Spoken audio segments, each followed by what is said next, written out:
আলাইকুম, সবাই কেমন আছেন? আল্লাহর অশেষ রহমতে আপনার দোয়াতে আলহামদুলিল্লাহ আমরা ভালো আছি। আশা করি আপনারা ভালো আছেন, যে যেখানে আছেন সুস্থ আছেন। আর একটা নতুন ব্লগ নিয়ে চলে আসলাম। এখন হচ্ছে আমি মাছ রান্না করে হচ্ছে মাখা দিয়ে লুট্টা মাছ, সেটা হচ্ছে রান্না করে বসাই দিছি। এখন ছোটো মেয়েকে লেখাচ্ছি। মাশাআল্লাহ সুন্দর করে মনোযোগ দিয়ে লেখে, সবাই দোয়া করবেন আমার ছোটো মেয়েটার জন্য।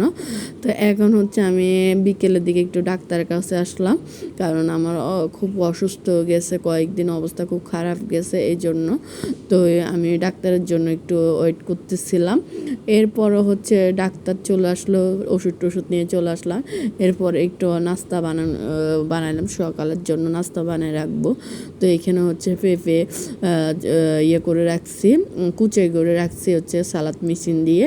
তারপরে হচ্ছে এখন আমি ডোগুলা সুন্দর করে বেলে নিচ্ছি, তারপর এগুলো আগে ভেজে নিব।